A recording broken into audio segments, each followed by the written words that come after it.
श्री रामचंद्र कह गए सिया से ऐसा कलयुग आएगा, मेरे नाम से सत्ता पाकर सबको आंख दिखाएगा, धर्मों पर लड़वाएगा और जाति पर बंटवाएगा, गरीबों के बच्चों की शिक्षा को रौंदा जाएगा।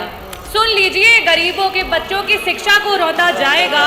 जो शिक्षा को पाएगा, जो शिक्षा को चाहेगा, उसको वो मार भगाएगा। पूरा करने दीजिए।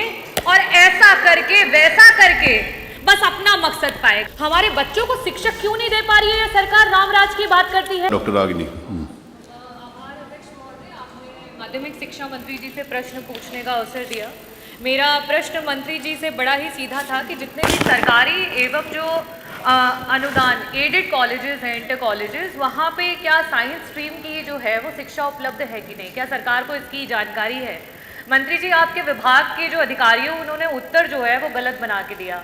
वो कहते हैं कि जी नहीं, हमें जानकारी नहीं है। नहीं है तो आप जानकारी लीजिए। अध्यक्ष जी, यह सरकार रामराज की बात करती है और जब बच्चों की शिक्षा की बात आती है, मैं बच्चों की तरफ से सरकार को 2 लाइनों में ये कहना चाहूँगी कि श्री रामचंद्र कह गए सिया से ऐसा कलयुग आएगा, मेरे नाम से सत्ता पाकर सबको आंख दिखाएगा, धर्मों पर लड़वाएगा और जाति पर बंटवाएगा, गरीबों के बच्चों की शिक्षा को रौंदा जाएगा।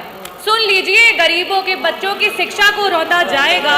जो शिक्षा को पाएगा, जो शिक्षा को चाहेगा, उसको वो मार भगाएगा। पूरा करने दीजिए। और ऐसा करके वैसा करके बस अपना मकसद पाएगा। मंत्री जी, बस अपना मकसद पाएगा। मेरा पहला जो प्रश्न है मंत्री जी आपसे ये है कि जो आर्टिकल 51A(H) कहता है, फंडामेंटल जो ड्यूटी है हम सभी की, भारतीय जो नागरिक हैं उनकी, कि हमें अंधविश्वास से दूर रहना चाहिए और साथ ही साथ हमें जो है विज्ञान और तर्क पे आधारित जो है सोच रखनी चाहिए। जब हमारे बच्चों के पास विज्ञान की शिक्षा ही नहीं रहेगी, और मैं ये कहना चाहूँगी कि आपका जो डेटा है, वो आपका जो उत्तर है वो इतना गलत है कि मैं मछली शहर के Khoyari inter college, Utrai inter college, Gohka inter college, Baderi inter college, Mogalpur inter college और ना जाने इतने इंटर कॉलेजेस, 90% उत्तर प्रदेश में इंटर कॉलेजेस हैं। आज किन्हीं ना किन्हीं कारणों की वजह से सरकार वहां पे जो है बच्चों को साइंस की पढ़ाई नहीं दे रही है। मेरा पहला प्रश्न आपसे ये है कि इन इंटर कॉलेजेस में क्या साइंस की शिक्षा को लागू किया जाएगा? 1982 से लेकर के जहां 22 लाख बच्चे होते थे जो 11-12 की पढ़ाई करते थे, आज वो 55 लाख हो चुके हैं। लेकिन आपके जो टीचर्स के पद हैं वो सृजन ही नहीं हो पाए हैं। श्री रामचंद्र जी को भी उनके महर्षि जो हैं वशिष्ठ मिले थे। हमारे बच्चों को शिक्षक क्यों नहीं दे पा रही है ये सरकार? रामराज की बात करती है।